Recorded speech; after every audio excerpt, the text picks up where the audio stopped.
Hello everybody, good morning. आप सभी का स्वागत है केमिस्ट्री की क्लास में। आज हम बीएससी फाइनल ईयर की एग्ज़ाम के लिए कुछ इम्पोर्टेंट क्वेश्चन देखेंगे। फर्स्ट यूनिट है metal ligand bonding in transition metal.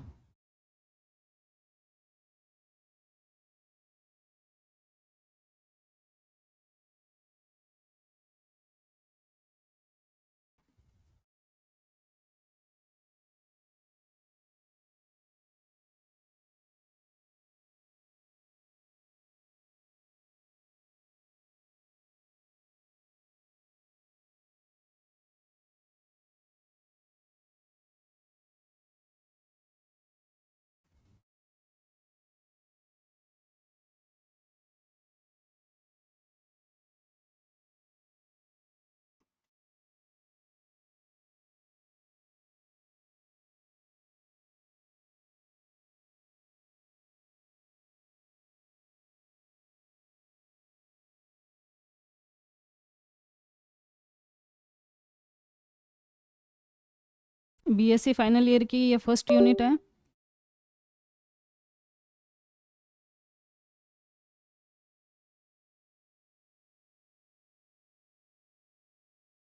Exam के पॉइंट ऑफ व्यू, एग्ज़ाम क्या होगा, बंद कैसे हो गया? इसके हम कुछ इम्पोर्टेंट क्वेश्चन देखते हैं। क्वेश्चन नंबर 1,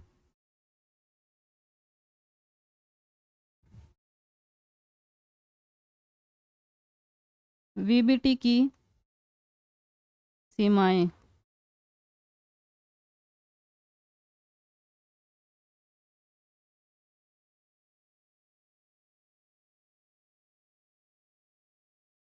वीबीटी यानी कि संयोजकता बंध सिद्धांत, इसकी सीमाएं क्या क्या है, इसके बारे में आपने पिछली क्लासों में पढ़ा होगा। क्वेश्चन नंबर 2, CFT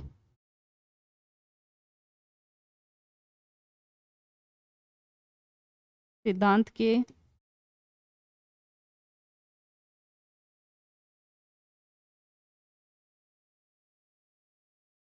अभिग्रहित क्या क्या है।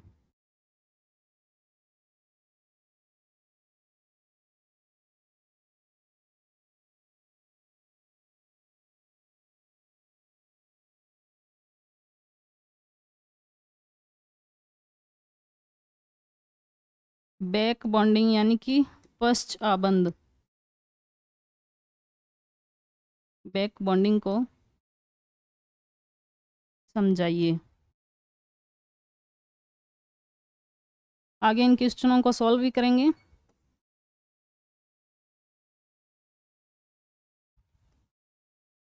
CFSE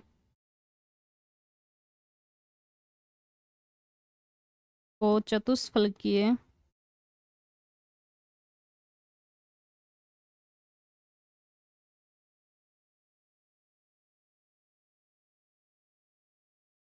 और अष्टफलकीय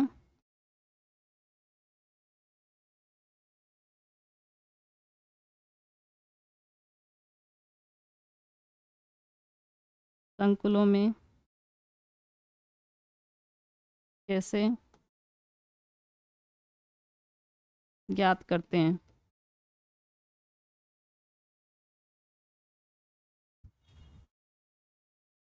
क्वेश्चन नंबर 5,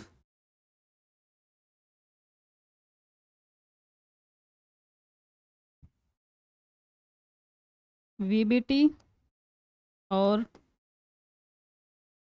CFT में अंतर।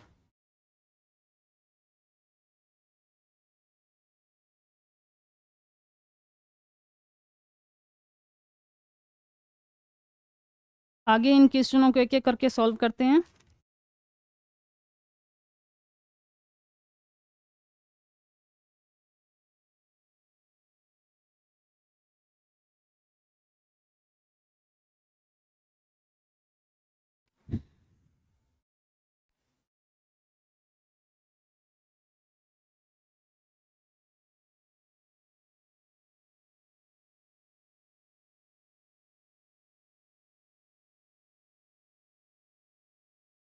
वीबीटी की सीमाएं क्या है?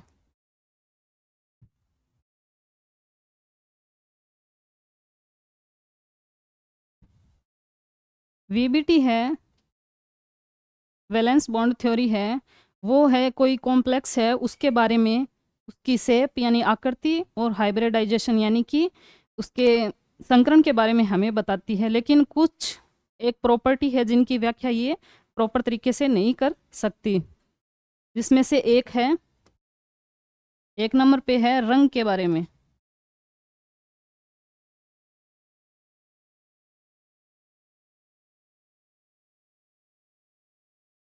रंग के बारे में यानी कि कॉम्प्लेक्स का रंग कैसा होगा कैसा नहीं होगा इसके बारे में ये नहीं बताती है।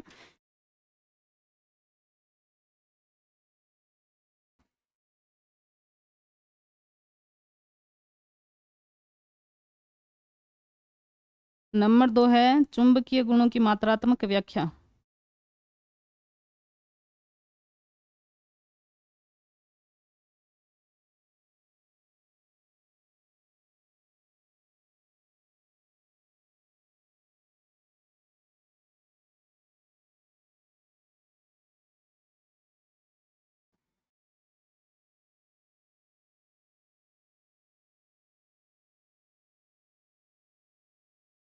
चुंबकीय गुणों की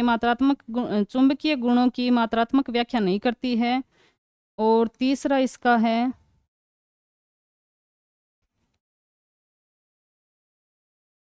कि कॉम्प्लेक्स है वो आंतरिक कक्षक संकुल है या बाह्य कक्षक संकुल है, इसके बारे में ये नहीं बताती है। इसके बारे में सीएफटी इसकी व्याख्या करती है। आंतरिक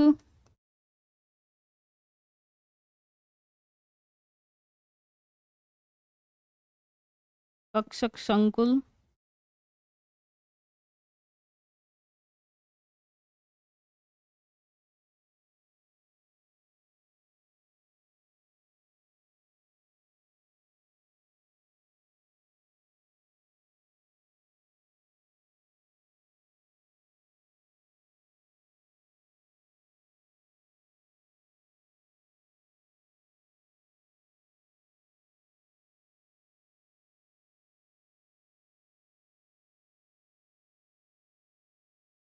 आंतरिक कक्षक संकुल बोलते हैं अगर आंतरिक कक्ष यानी कि अगर अंदर के डी कक्षक भाग लेंगे संकरण में तो उसे बोलते हैं आंतरिक कक्षक संकुल, और अगर बाह्य डी कक्षक भाग लेंगे तो उन्हें बोलते हैं बाह्य कक्षक संकुल। इसकी व्याख्या है ये सीएफटी नहीं कर वीबीटी नहीं करती, इसकी व्याख्या सीएफटी सिद्धांत से की जाती है।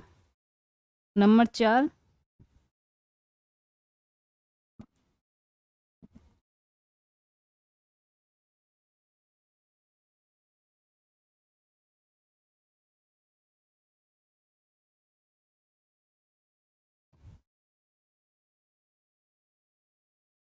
संकुल बनने में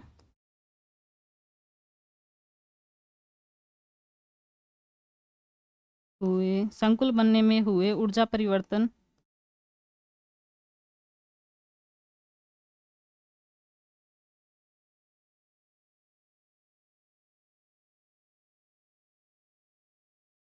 ऊर्जा परिवर्तन की व्याख्या नहीं करती।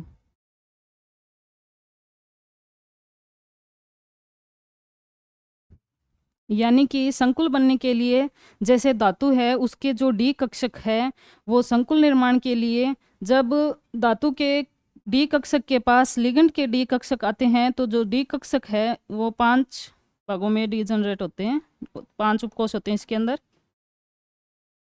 जब लिगेंड के साथ संकुल बनाने के लिए एक दूसरे से इंटरेक्ट होते हैं तो डी कक्षक की एनर्जी है 2 भागों में विभाजित हो जाती है, कुछ उच्च ऊर्जा में चले जाते हैं कुछ निम्न ऊर्जा में चले जाते हैं। तो इसकी व्याख्या है वो वीबीटी के द्वारा नहीं की जा सकती, इसकी व्याख्या है वो सीएफटी के द्वारा की जाती है।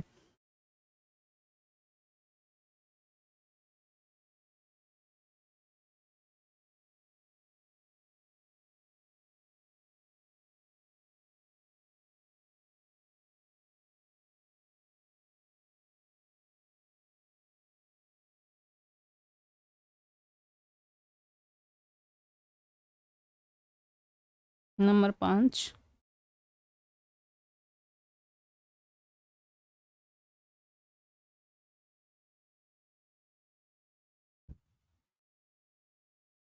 निकल +2 आयन है वो अमोनिया के साथ तो अमोनिया के साथ चतुष्फलकीय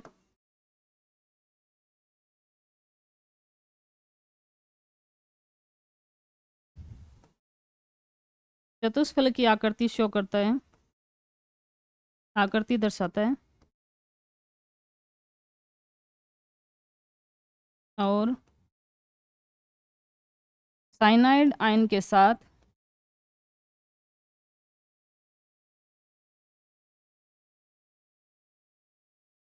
वर्ग समतलीय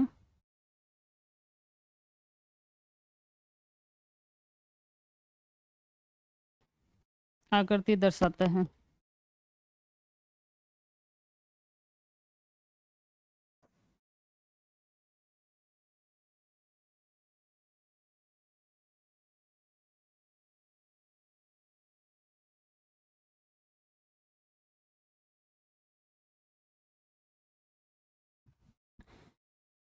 जो निकल है वो अमोनिया के साथ चतुष्फलकीय की आकृति दर्शाता है और साइनाइड आयन के साथ है वो वर्ग समतलीय आकृति दर्शाता है। इसका मतलब ये है कि जो निकल है वो अमोनिया के साथ इंटरेक्ट होता है तब इसके अंदर जो इलेक्ट्रॉन है उनका युग्मन नहीं होता है, तो इसके अंदर बाह्य कक्षक भाग लेते हैं संक्रमण में, तो ये चतुष्फलक की आकृति शो करता है। जबकि साइनाइड के साथ है वो जब निकल के साइनाइड निकल है वो साइनाइड के साथ संकुल बनाता है तब निकल के जो डी कक्षक में इलेक्ट्रॉन है उनका युग्मन हो जाता है। युग्मन होने के कारण आंतरिक डी कक्षक भाग लेते हैं जिसके जिसके कारण इसकी आकृति है वो वर्ग समतलीय होती है। ये साइनाइड है, ये एक प्रबल लिगेंड है और प्रबल लिगेंड की उपस्थिति में इसमें इलेक्ट्रॉनों का युग्मन हो जाता है।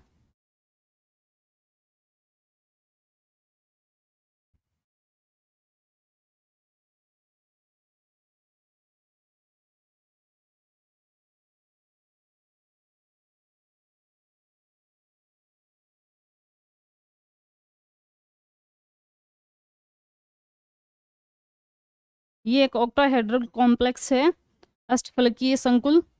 इसकी आकृति है वो विकृत अष्टफलकीय होती है, विकृत अष्टफलकीय।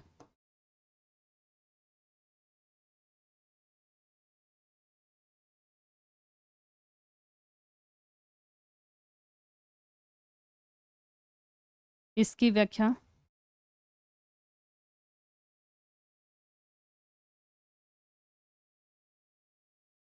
वीवीटी द्वारा नहीं की जाती।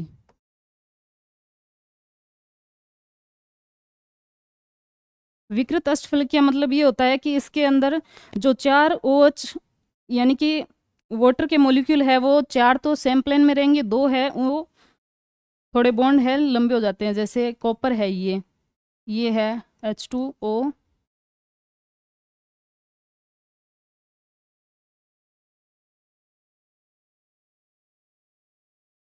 ये एक्सियल बॉन्ड है, थोड़े लंबे होती है इसके अंदर। इसके कारण इसकी आकृति है वो डिस्टॉर्टेड ऑक्टाहेड्रल हो जाती है।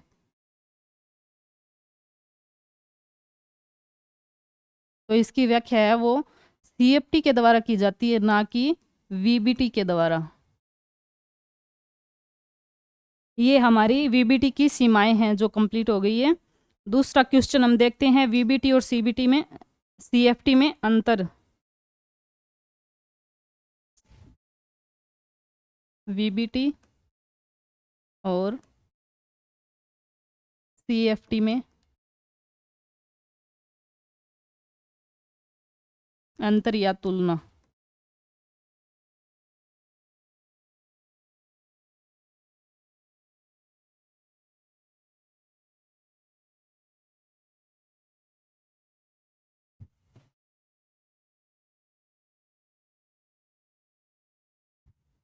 ये साइड CFT।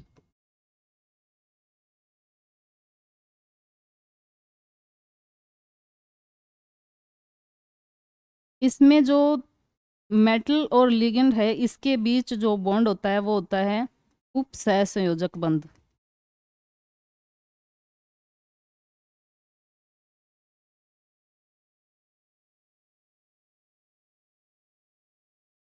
और इसमें जो मेटल और लिगेंड के बीच जो बॉन्ड होता है,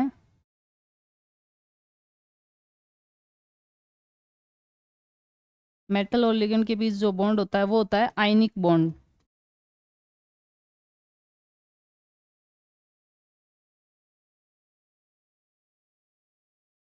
ठीक है। वीबीटी और सीएफटी में अंतर या तुलना हम देख रहे हैं। वीबीटी में जो मेटल और लिगेंड के बीच जो बॉन्ड होता है वो उपसहसंयोजक बंध होता है, और जो सीएफटी में है वो मेटल और लिगेंड के बीच जो बॉन्ड होता है वो होता है आयनिक बॉन्ड होता है। वीबीटी है वो रंग की व्याख्या नहीं करती, रंग की व्याख्या नहीं करती, और ये रंग की व्याख्या करती है, कॉम्प्लेक्स के रंग की व्याख्या करती है ये।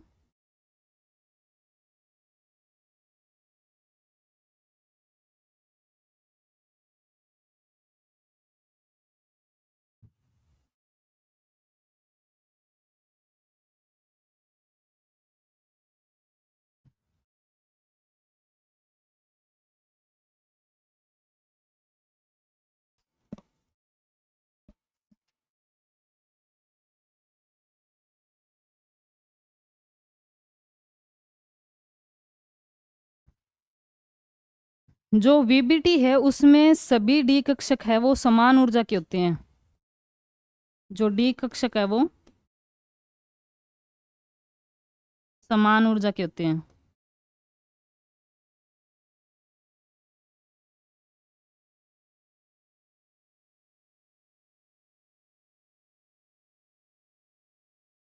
इसमें भिन्न भिन्न ऊर्जा के होते हैं।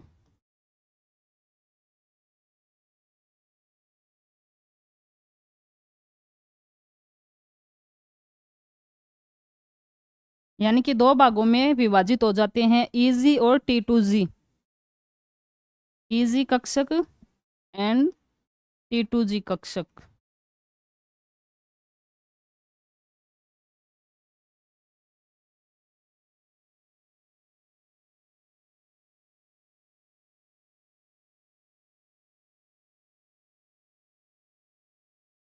वीबीटी में है वो लिगेंड समान होते हैं।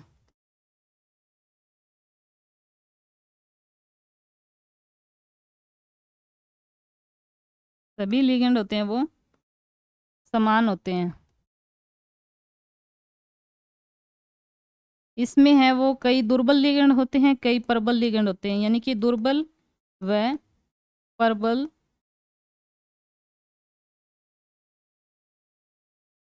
लिगेंड होते हैं।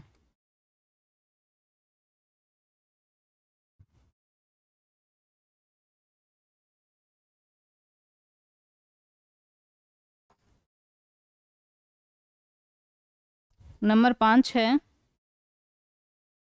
जो वीबीटी है उसके अंदर संकुल के स्थायित्व की व्याख्या है वो बॉन्ड स्ट्रेंथ के आधार पर की जाती है, यानी कि बंध सामर्थ्य के आधार पर बंध की व्याख्या की जाती है। और जो सीएफटी है इसमें है जो स्थायित्व की व्याख्या है वो सीएफसी के आधार पर की जाती है।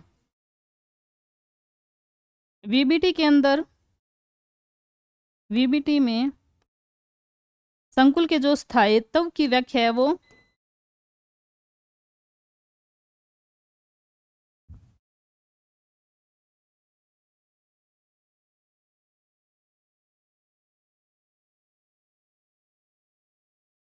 स्थायित्व की व्याख्या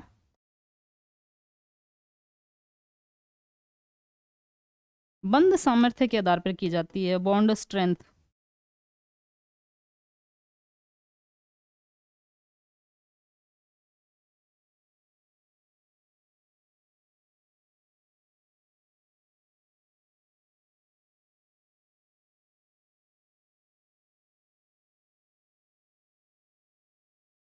और जो सीएफटी है उसमें संकुल के स्थायित्व की व्याख्या है वो सीएफसी यानी कि क्रिस्टल फील्ड स्प्लिटिंग एनर्जी के आधार पर की जाती है।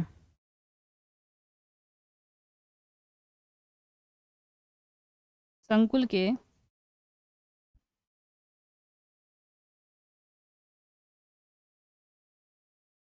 स्थायित्व की व्याख्या CFSC के आधार पे की जाती है।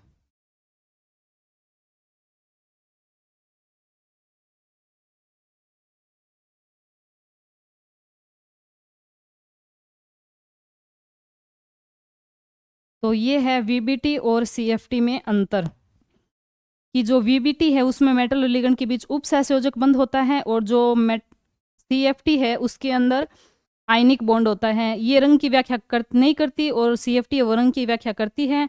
इसमें डी कक्षक है वो समान ऊर्जा के होते हैं, और इसके अंदर लिगेंड की प्रेजेंस में ये भिन्न भिन्न ऊर्जा के हो जाते हैं, जैसे कि EG और T2G ये होते हैं अष्टफलकीय संकुलों में, और जो चतुष्फलकीय संकुल होते हैं उन ये होता है ऑक्टाहेड्रल में, ठीक है। और जो चतुष्फलकीय होते हैं उसमें E एंड T2 से रिप्रेजेंट करते हैं टेट्राहेड्रल में। और इसमें VBT में सभी लिगेंड हैं वो समान होते हैं। इसके अंदर CFT में कुछ लिगेंड होते हैं वो प्रबल होते हैं, और कुछ लिगेंड होते हैं वो दुर्बल होते हैं। और VBT में स्थायित्व की व्याख्या है वो बॉन्ड स्ट्रेंथ के आधार पर की जाती है, जबकि संकुलों में स्थायित्व की व्याख्या है वो जो CFT है उसके अंदर संकुल के स्थायित्व की व्याख्या वो CFSC के आधार पर की जाती है। तो ये आपके 2 क्वेश्चन हो चुके हैं। नेक्स्ट क्वेश्चन है बैक बॉन्डिंग वाला है।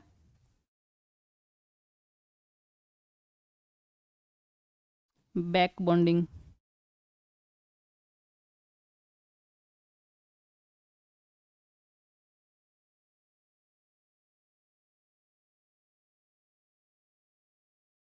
तो जो ट्रांजिशन मेटल होती है उसके अंदर जैसे मेटल है ये, और ये है लिगेंड, तो ये लिगेंड अपने इलेक्ट्रॉन इसको देगा, यानी कि लिगेंड के अंदर जो भरे हुए कक्षक है वो अपने इलेक्ट्रॉन है वो मेटल के खाली डी कक्षक में जाएंगे, डी ऑर्बिटल में जाएंगे।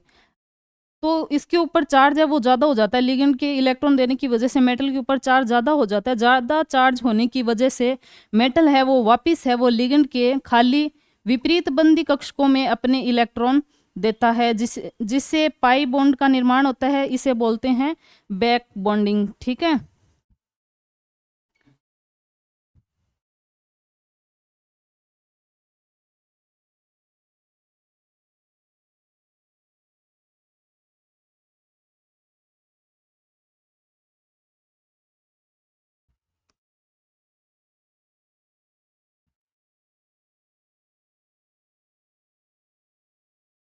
लिगेंड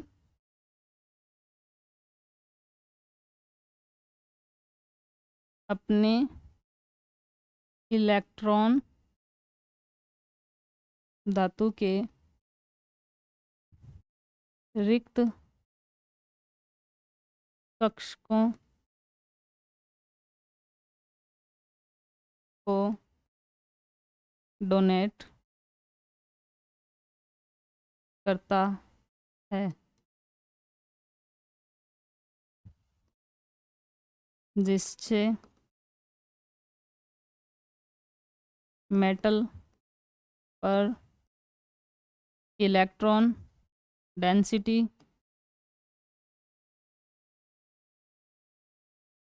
ज़्यादा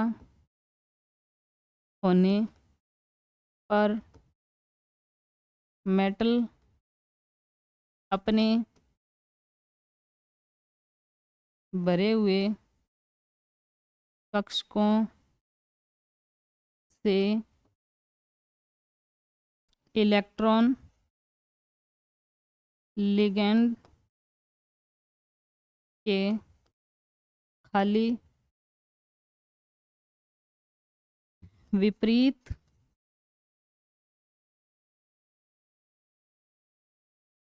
बंदी कक्षकों को डोनेट करता है, जिससे पाई बॉन्ड का निर्माण होता है।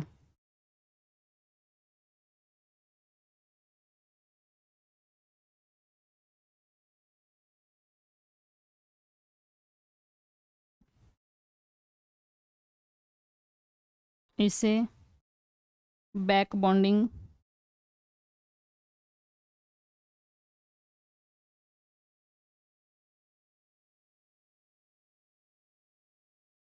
इसे बैक बॉन्डिंग बोलते हैं। जो लिगेंड अपने इलेक्ट्रॉन धातु के डी कक्षकों में डोनेट करता है, जिससे मेटल के ऊपर है इलेक्ट्रॉन डेंसिटी ज़्यादा होने की वजह से, यानी चार्ज ज़्यादा होने की वजह से है, वो मेटल है वो अपने इलेक्ट्रॉन है वो वापिस लिगेंड के खाली विपरीत बंधी कक्षकों को डोनेट करता है, यानी इसके साथ साझा करता है, जिससे पाई बॉन्ड का निर्माण होता है, और इसे क्या बोलते हैं? बैक बॉन्डिंग बोलते हैं।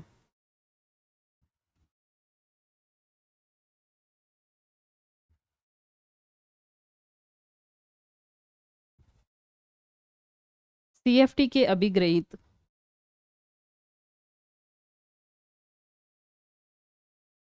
क्वेश्चन है CFT के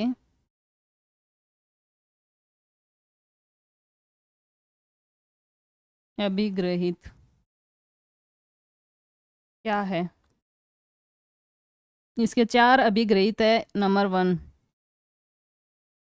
ये है जो लिगेंड है उसको है वो पॉइंट चार्ज के रूप में मानता है लिगेंड को, यानी कि ऋणावेशित स्पीसीज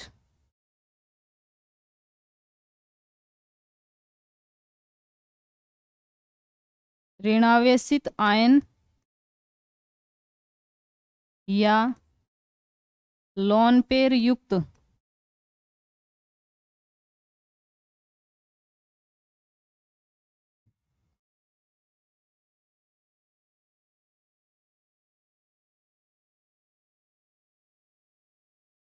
उदासीन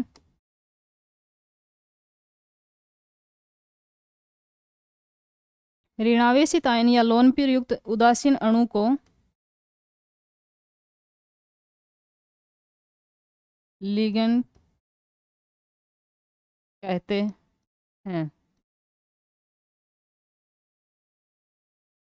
CFT लिगेंड को पॉइंट चार्ज यानी बिंदु आवेश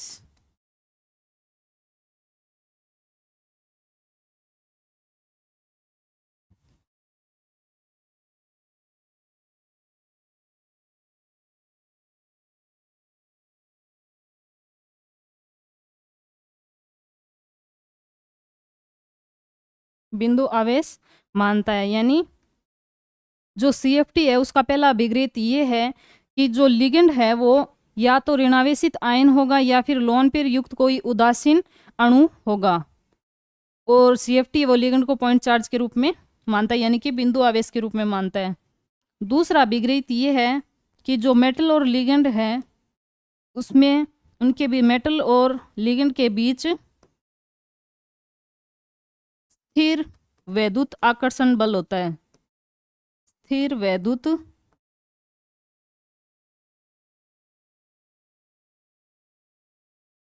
आकर्षण बल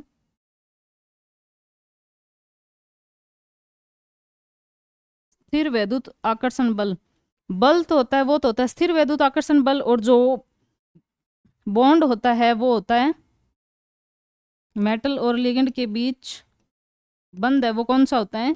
आयनिक बंध।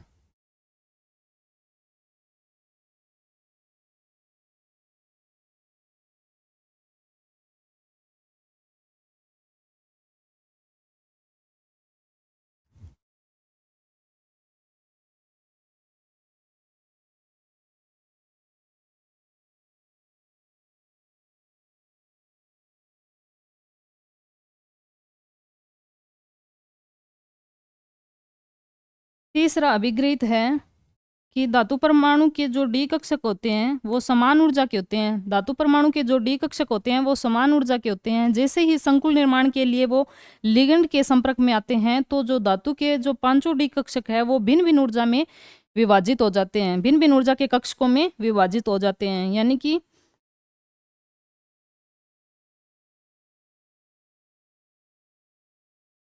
धातु आयन के सभी डी कक्षक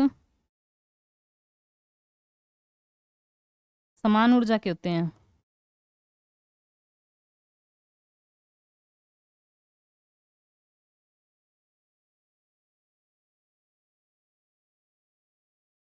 संकुल निर्माण के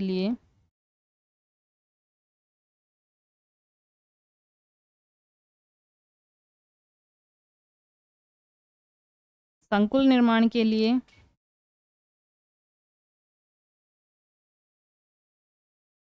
लिगेंड के संपर्क में आने पर भिन्न भिन्न ऊर्जा के कक्षकों में विभाजित हो जाते हैं।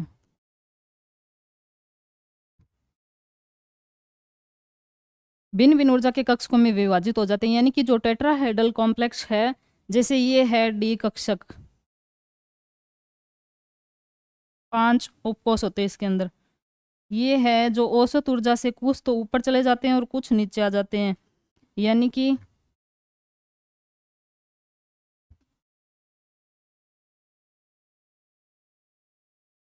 ये T2 और ये Eg, ये होता है चतुष्फलकीय के अंदर।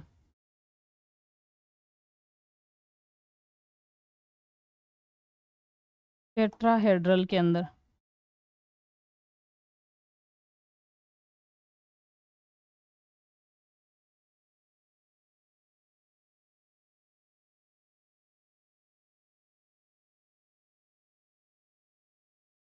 ये जो गैप होता है इसको बोलते हैं डेल्टा टी, और जो अष्टफलकीय होता है उसके अंदर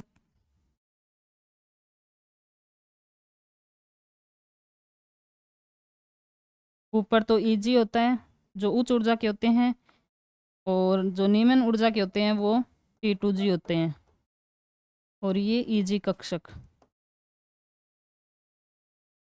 इसको बोलते हैं डेल्टा डी नॉट। ये CFC का मान होता है, ये होता है ऑक्टाहेड्रल के अंदर।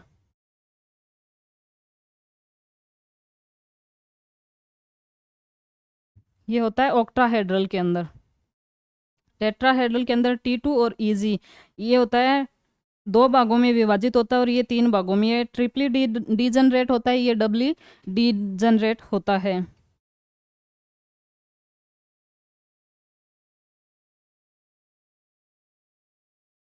चौथा अभिग्रहित,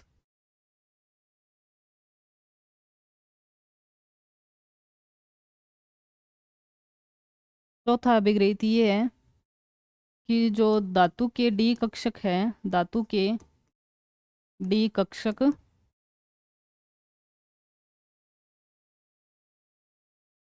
लिगेंड के संपर्क में आने पर कुछ डी कक्षक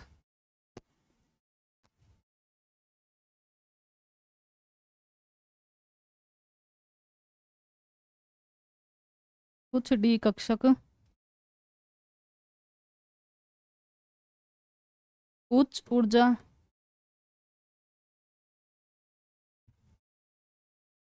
ऊर्जा स्तर में चले जाते हैं, और कुछ डी कक्षक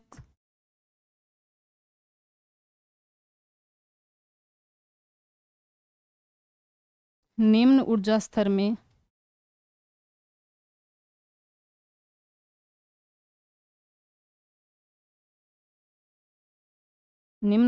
में चले जाते हैं,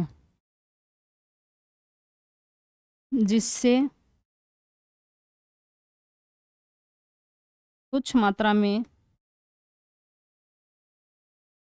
ऊर्जा मुक्त होती है,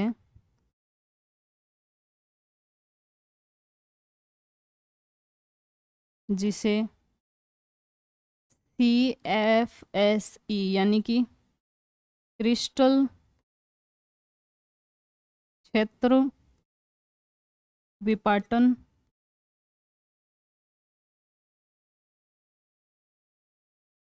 ऊर्जा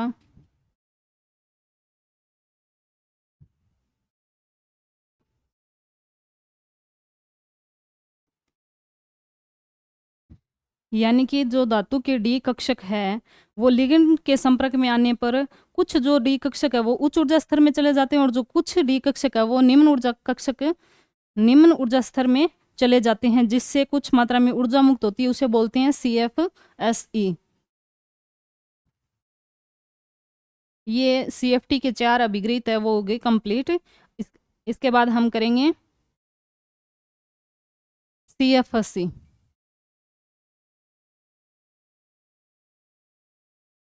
जो चतुष्फलकीय यानी टेट्राहेड्रल कॉम्प्लेक्स और ऑक्टाहेड्रल कॉम्प्लेक्स में कैसे ज्ञात करते हैं CFC का मान वो देखेंगे। यहाँ देखते हैं हम टेट्राहेड्रल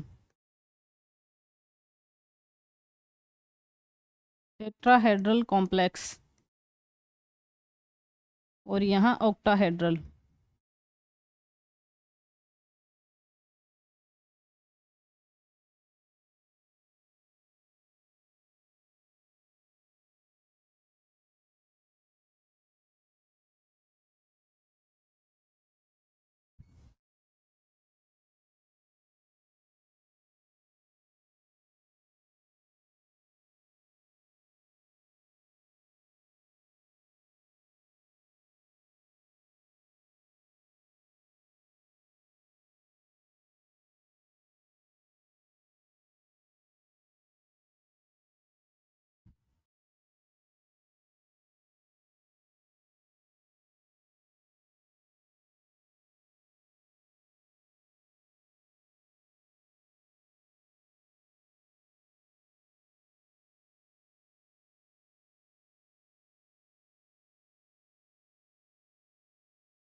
इसका मान होता है -2/5 डेल्टा टी, यानी कि 0.4 -0.4 डेल्टा टी। इसका होता है +3/5 डेल्टा टी या फिर 0.6 डेल्टा टी।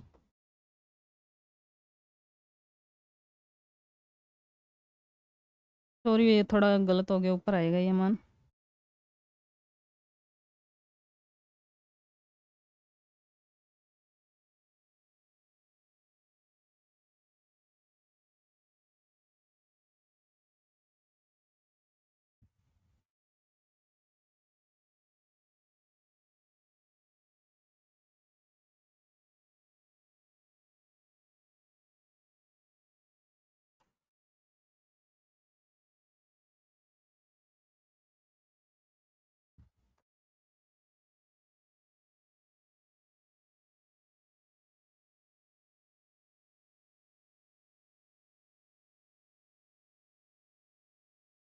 ये प्लस का 0.4 डेल्टा टी या फिर 2/5 डेल्टा टी,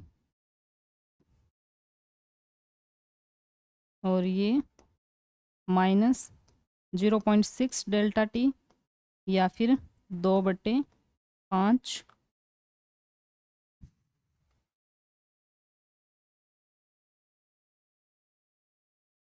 3/5 डेल्टा टी।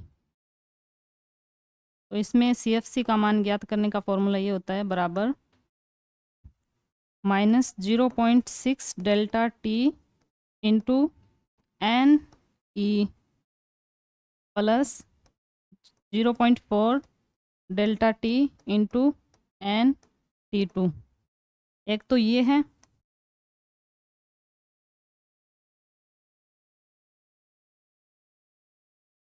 अगर हम भिन्न के रूप में लिखें तो ये आएगा -3/5 delta T into N E plus 0.2/5 delta T into N T2।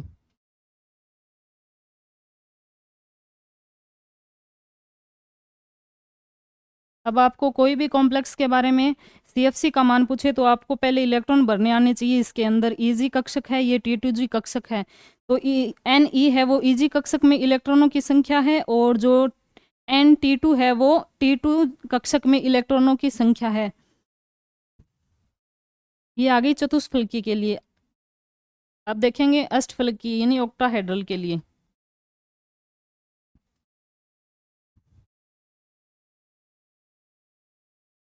ये है D कक्षक, D ऑर्बिटल।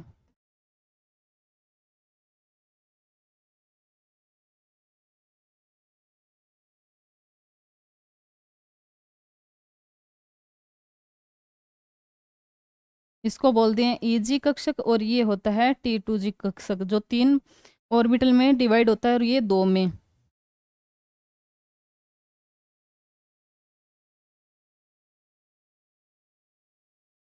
इसको बोलते हैं डेल्टा नॉट। इसका मान होता है +0.6 डेल नॉट या फिर 3/5 डेल नॉट, और इसका मान होता है -0.4 डेल नॉट या 2/5 डेल नॉट। तो CFC ऑक्टाहेड्रल के अंदर निकालेंगे पॉइंट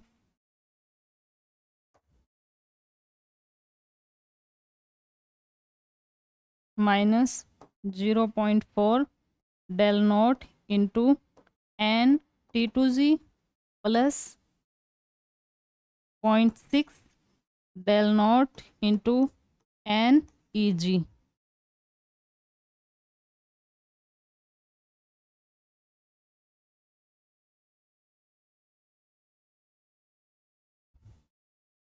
माइनस के 2/5 del naught into NT2G plus 0.6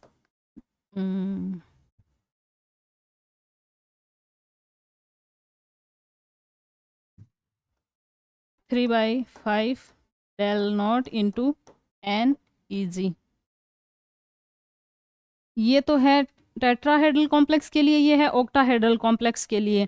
इसमें आपको ईजी और T2G कक्षकों में इलेक्ट्रॉन भरने आने चाहिए कि किस टाइप से भरे जाते हैं, और ये अलग अलग होते हैं। ऑक्टाहेड्रल के अंदर अलग और टेट्राहेड्रल के अंदर अलग। पहले इसमें ईजी कक्षक में इलेक्ट्रॉन भरे जाएंगे, इसमें बाद में T2G में, और पहले इसमें T2G में भरे जाएंगे, उसके बाद ईजी में भरे जाएंगे।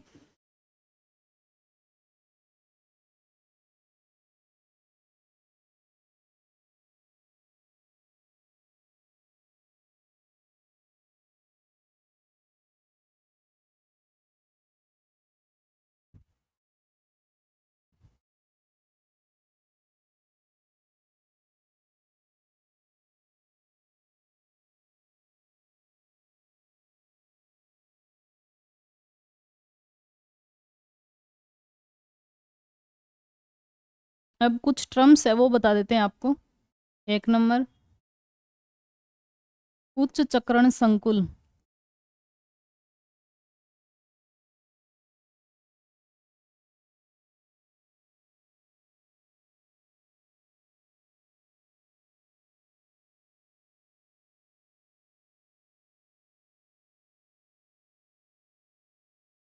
और निम्न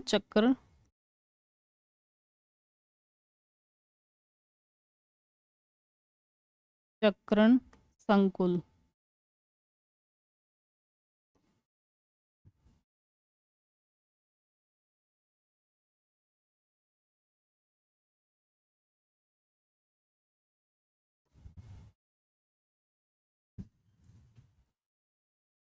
यानी कि हाई स्पिन कॉम्प्लेक्स और लो स्पिन कॉम्प्लेक्स। जो हाई स्पिन कॉम्प्लेक्स है इसके अंदर जो डेल्टा नोट है वो ज़्यादा होगा डेल्टा पी से। अब ये डेल्टा नोट और डेल्टा पी क्या है? ये तो है C F S C octahedral complex के लिए।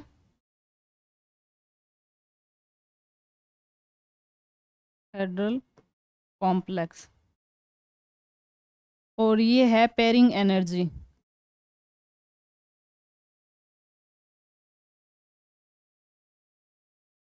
यानी कि युग्मन ऊर्जा।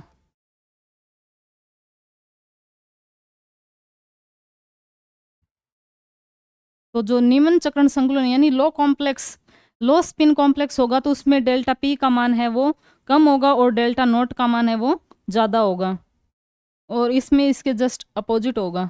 हाई स्पिन के अंदर पी है वो ज़्यादा होगा और डेल्टा नोट है वो कम होगा।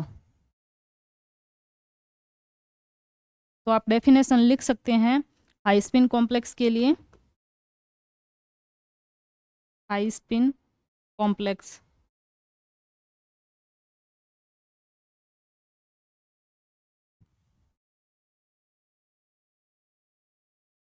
जिसमें युग्मन ऊर्जा का मान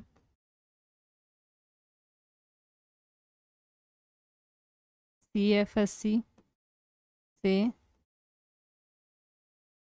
ज़्यादा हो तो उच्च चक्रण संकुल का निर्माण होता है।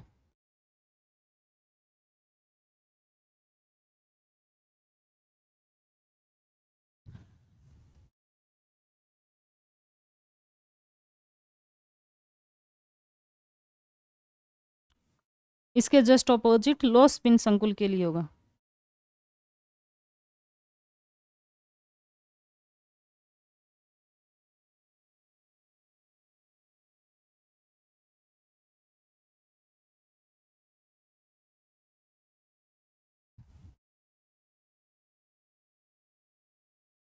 जिसमें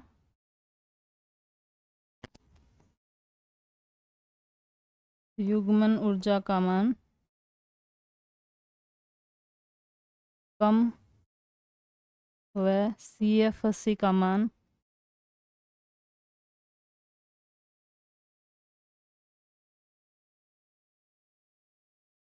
ज़्यादा हो तो निम्न चक्रण संकुल का निर्माण होता है।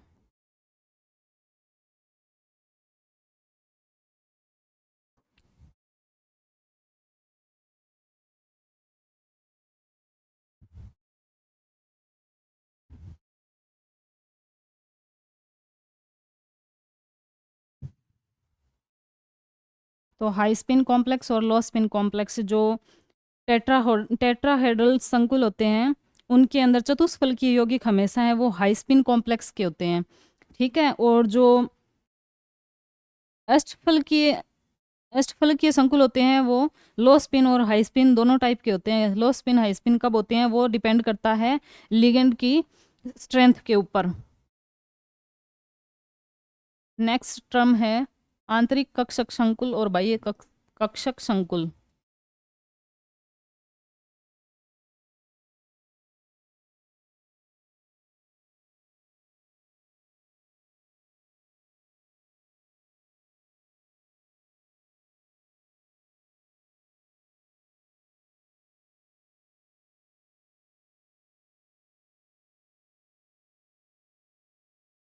बाह्य कक्षक संकुल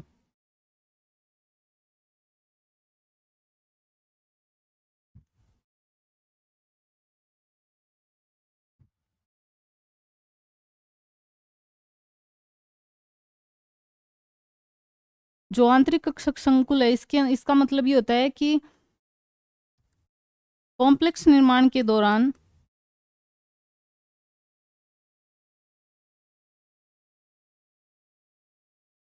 आंतरिक डी कक्षक भाग लेंगे।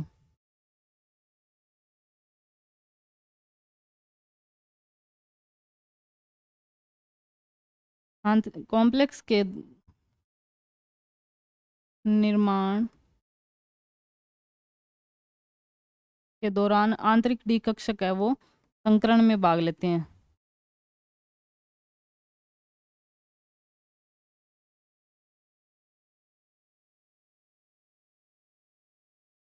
आंतरिक डी कक्षक संकरण में भाग लेते हैं तो इसे आंतरिक कक्षक संकुल बोलते हैं।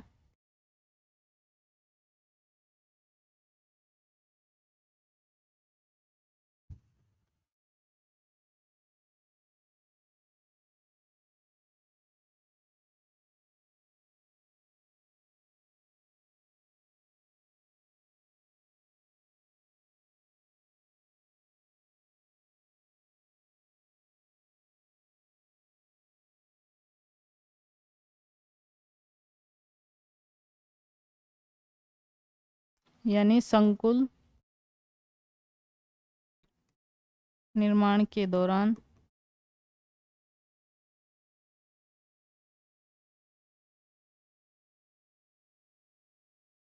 बाह्य डी कक्षक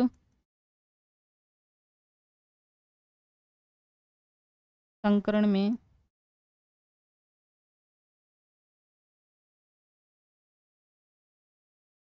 भाग लेते हैं तो इसे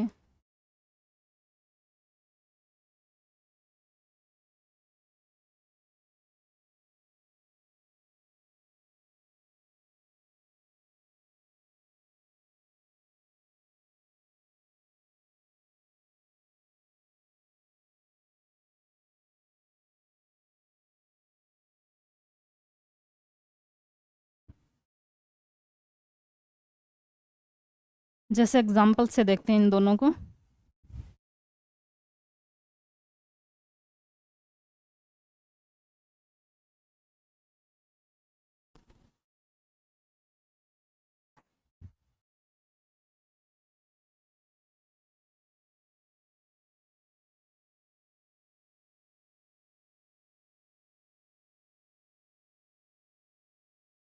और इसका एग्जाम्पल निकल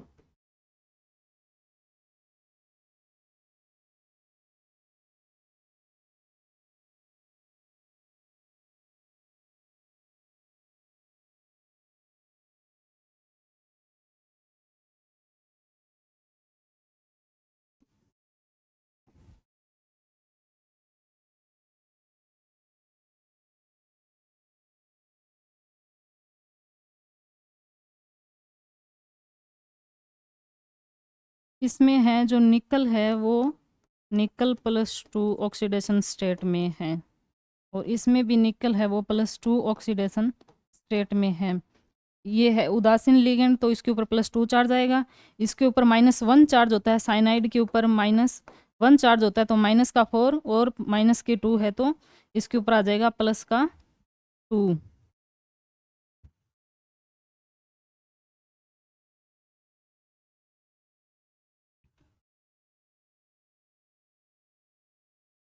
इसका विन्यास 3D8 4s2 और निकल +2 में है तो अस वाले इलेक्ट्रॉन नहीं आएंगे, अस में 0 होगा इसमें तो अस को नहीं दिखाएंगे, 3D8 लिख देते हैं। यानी कि जो निकल है उसका इलेक्ट्रॉनिक विन्यास तो ऐसे लिखेंगे, ये डी कक्षक है 3D 1 2 3 4, ये 4s, ये 4p, 3D 4s 4p, 8 electron है 1 2 3 4 5 6 7 8 और इसमें 2 इलेक्ट्रॉन है। अब निकल +2 का इलेक्ट्रॉनिक विन्यास डी कक्षक में 8 इलेक्ट्रॉन है।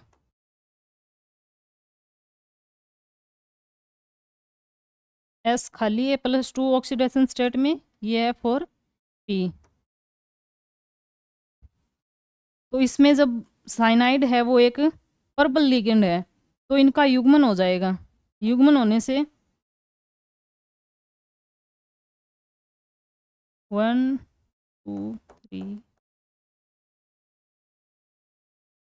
तो एक डी कक्षक खाली हो गया, तो एक साइनाइड यहाँ, एक एस कक्षक में और 2 पी कक्षक में संकुल निर्माण के दौरान।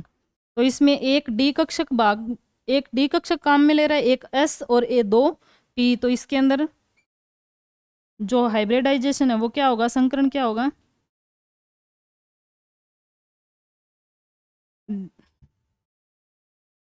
डी एस पी 2, यानी कि आंतरिक कक्षक भाग ले रहे हैं, तो ये आंतरिक कक्षक संकुल होगा। और इसके अंदर सेमी कंडीशन है 3D8। तो पहले निकल का लिखते हैं इलेक्ट्रॉनिक विन्यास, ये डी कक्षक समान ऊर्जा के हैं 1 2 3 4 5 6 7 8। ये एस कक्षक में 2 इलेक्ट्रॉन और ये पी कक्षक। अब निकल +2 ऑक्सीडेशन स्टेट के अंदर इलेक्ट्रॉनिक विन्यास, डी में 8 इलेक्ट्रॉन, एस में खाली है और पी भी खाली है। तो H2 है वो एक दुर्बल लिगेंड है। दुर्बल लिगेंड होने की वजह से इसकी इलेक्ट्रॉनों का युग्मन नहीं हो पाएगा, और इलेक्ट्रॉन का युग्मन नहीं हो पाएगा तो बाहर के कक्षक भाग लेंगे, यानी कि एक तो S और 3 P कक्षक भाग लेंगे।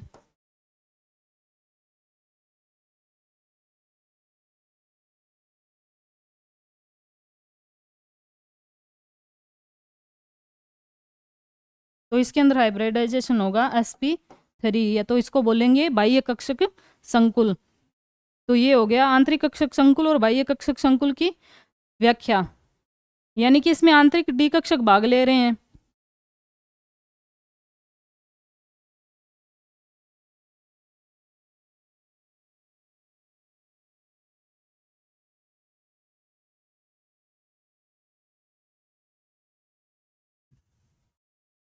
जो साइनाइड है वो एक पर्बल लिगेंड है, और पर्बल लिगेंड की प्रेजेंस में इनका युग्मन हो जाता है, और H2 है वो एक दुर्बल लिगेंड की श्रेणी में आता है, और दुर्बल लिगेंड की श्रेणी में आने की वजह से इनका युग्मन नहीं हो पाएगा, इसलिए बाहरी कक्षक भाग लेंगे। एक एस कक्षक भाग लेगा और 3 पी कक्षक भाग लेंगे। तो इसके अंदर जो हाइब्रिडाइजेशन है वो होगा sp3 संकरण होगा, और इसके अंदर dsp2 होगा। dsp2 यानी ये वर्ग समतलीय होगा और ये चतुष्फलकीय होगा, और इनकी व्याख्या है वो एक CFT के आधार पर ही की जाती है। नेक्स्ट टर्म है इलेक्ट्रोकेमिकल सीरीज। स्पेक्ट्रो रसायन,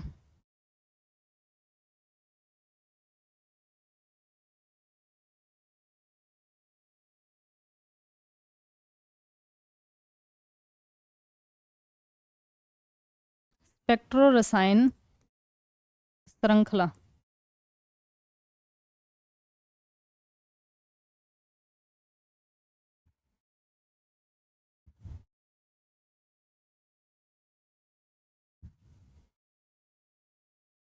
स्पेक्ट्रो रसायन श्रृंखला है वो क्या है कि जो लिगेंड है उनकी प्रबलता के आधार पर उनको व्यवस्थित करने की वाली जो सीरीज है उसको बोलते हैं स्पेक्ट्रो रसायन सीरीज।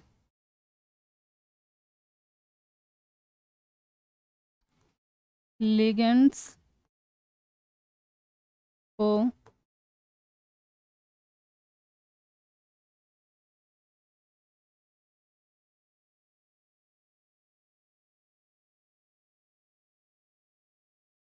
बढ़ती प्रबलता या सामर्थ्य के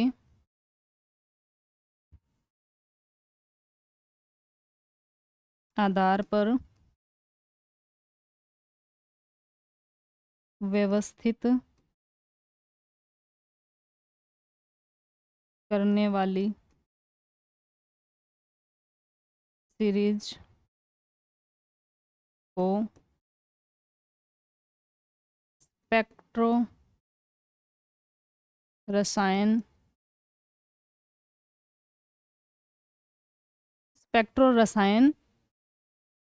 श्रृंखला कहते हैं।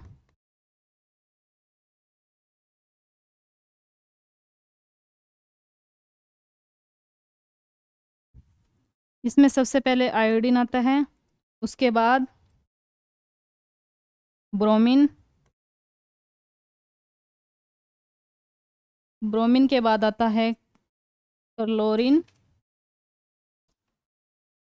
ब्रोमीन के बाद क्लोरीन, फिर फ्लोरीन, फिर OH, उसके बाद आता है एथिल एल्कोहल, उसके बाद आता है ऑक्जेलेट, उसके बाद ऑक्साइड, उसके बाद जल EDTA, फिर अमोनिया और pyridine की सेम सी होती है। उसके बाद आता है एथिलेमिन, के बाद नाइट्रोजन कंटेनिंग कंपाउंड, फिर एल्किल, बेंजीन, साइनाइड CO और NO+।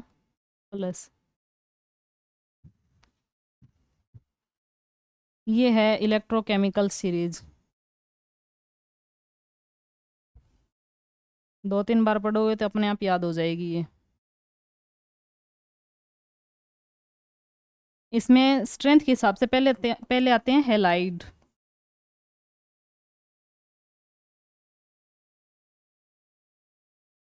फिर आता है इसमें ऑक्सीजन डोनर,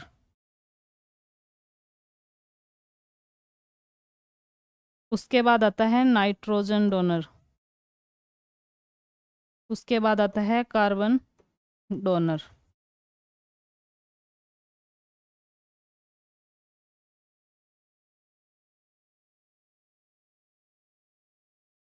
ये है लिगेंड स्ट्रेंथ, लिगेंड सामर्थ्य।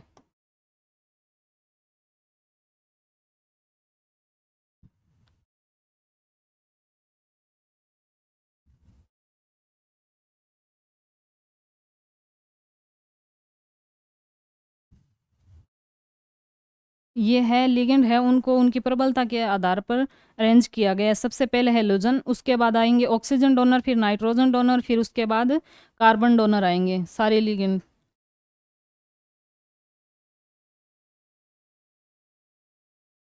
इसके बाद कोई कॉम्प्लेक्स देके उसके बारे में ये पूछे कि ये प्रतिचुंबकीय है, अनुचुंबकीय है, क्या है, तो उसके अंदर अगर आपको ये पूछे प्रतिचुंबकीय कब होगा, अनुचुंबकीय कब होगा, ये देखिए।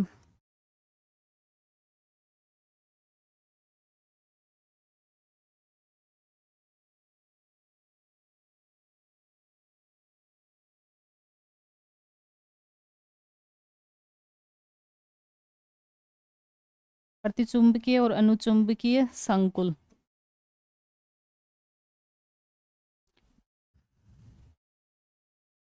प्रतिचुंबकीय संकुल और अनुचुंबकीय, प्रतिचुंबकीय यानी कि इसके अंदर एक भी अयुग्मित इलेक्ट्रॉन नहीं होता और इसके अंदर अयुग्मित इलेक्ट्रॉन होता है। अगर अयुग्मित इलेक्ट्रॉन प्रेजेंट है तो अनुचुंबकीय, अगर नहीं है तो प्रतिचुंबकीय।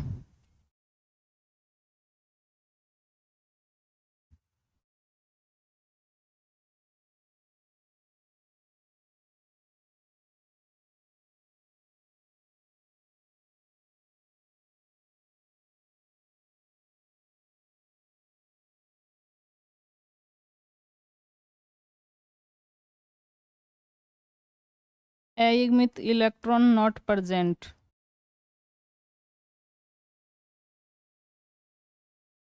और इसमें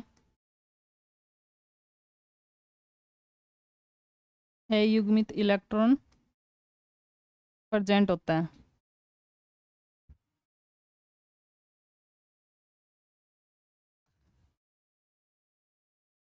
नेक्स्ट है संकुल के रंग के बारे में पूछे। संकुलों का रंग, तो संकुलों का रंग दर्शाने का एक ही रीजन है ट्रांजिशन, DD ट्रांजिशन, यानी कि D कक्षक से इलेक्ट्रॉन है वो कुछ ऊर्जा अवशोषित करके उच्च ऊर्जा कक्षकों में चले जाते हैं, जिससे वो जिस कलर का रंग, जिस कलर की विकिरण वो अवशोषित करते हैं उसके अपोजिट कलर शो करते हैं। संकुलों के रंग का कारण है डी ट्रांजिशन। अब आपको दो कॉम्प्लेक्स देखिए, ये बोल दे कि ये कलर शो करता है और ये कलर शो नहीं करता, तो इसका क्या कारण है? तो ये एक ही कारण है, डी ट्रांजिशन, यानी कि ये डी कक्षक है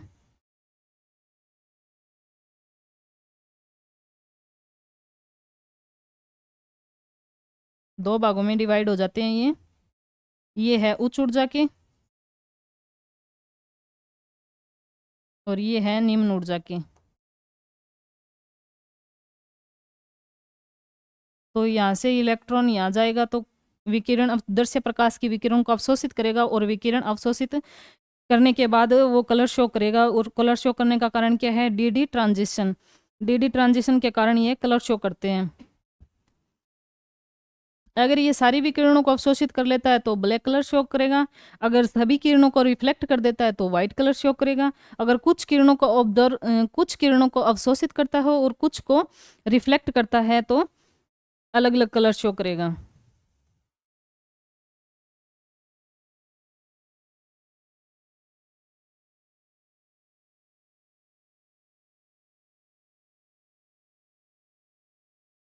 अगर वो वॉयलेट कलर अब्जॉर्ब करता है तो उसका अपोजिट है येलो, अगर ब्लू करता है तो ऑरेंज, अगर ग्रीन करता है तो रेड।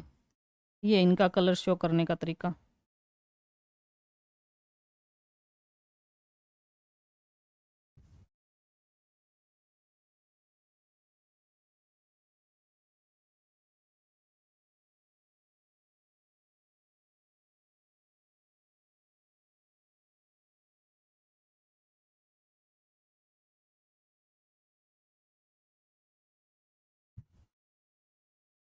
इन दोनों क्वेश्चनों के अंदर आपको दो कॉम्प्लेक्स देगा, कोई इसके अंदर देगा कि ये अनुचुंबकीय है, ये प्रतिचुंबकीय है, तो इसका कारण क्या है? तो आपको ये डायग्राम बना के उसके अंदर इलेक्ट्रॉन शो करने हैं, कौन सी ऑक्सीडेशन स्टेट के अंदर है, फिर इलेक्ट्रॉनों को देखना है कि उनका युग्मन है या युग्मित है या नहीं है। युग्मित है तो प्रतिचुंबकीय होगा, डायमैग्नेटिक होगा, और अगर अयुग्मित इलेक्ट्रॉन प्रेजेंट है तो वो अनुचुंबकीय होगा।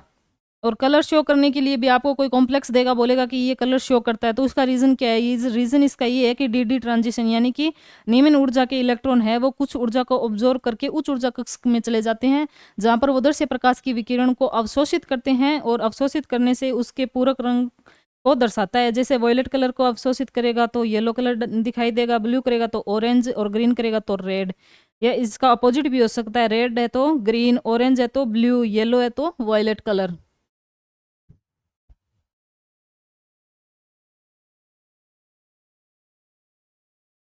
ये फाइनल बीएससी फाइनल ईयर की फर्स्ट यूनिट है। फर्स्ट यूनिट के कुछ इंपॉर्टेंट क्वेश्चन है और कुछ टर्म्स बताइए मैंने। इनके ऊपर जो क्वेश्चन आएंगे आपके आसानी से सॉल्व हो सकते हैं। क्वेश्चन इनके ऊपर ज़्यादा बनते हैं चुंबकीय, अनुचुंबकीय और कलर शो करने के कारण, तो ये आप ध्यान से देखे जाएं। Thank you.